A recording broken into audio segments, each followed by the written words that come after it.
Microaggressions, Safe Spaces, by Sean Clark and Denise Hill, February 26, 2018.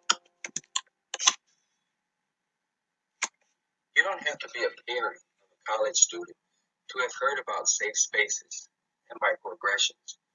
They've been in the news again, this time because of the results of the presidential election, with reports of university professors canceling classes and postponing exams for students apparently too upset to cope when reality bites. What is microaggression? Microaggression is the interaction between two or more people about the races, cultures, or gender that can be interpreted as non-aggression. This can be intentional or unintentional. It shows an unfriendly communication. Where does microaggression happen? Microaggression happens in school, in the workplace, as well as in everyday life. And many people have been a victim of this act. Microaggression is the brief and regular insults, abuse, indignities, or malign messages towards people who are unaware of the hidden messages being communicated. Who is at fault?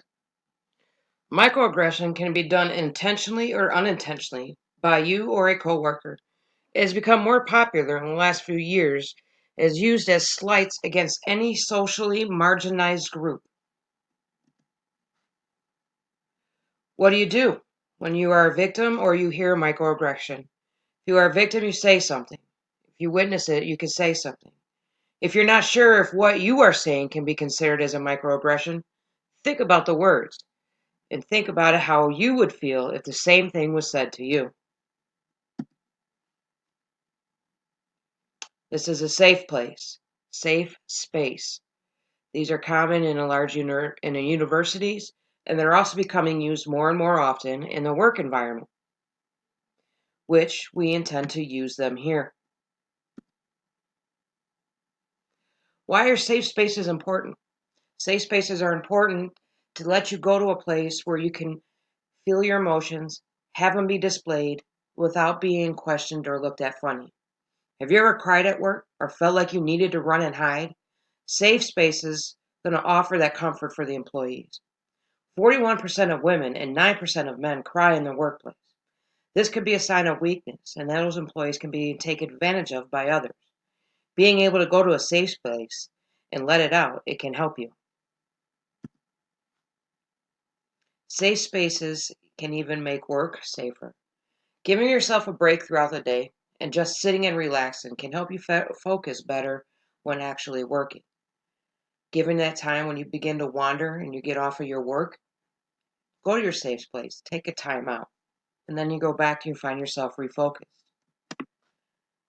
Given this time, it benefits the employer.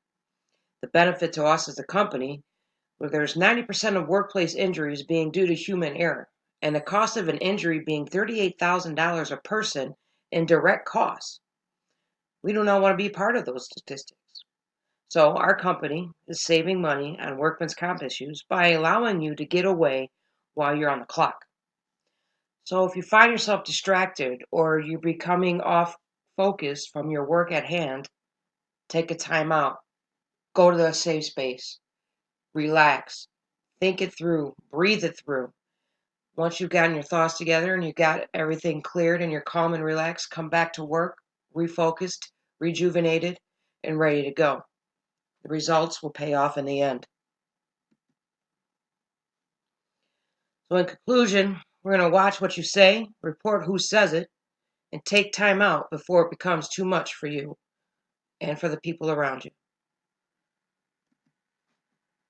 Our references come from Dishman, Kapkin, and Burton, and they're listed below.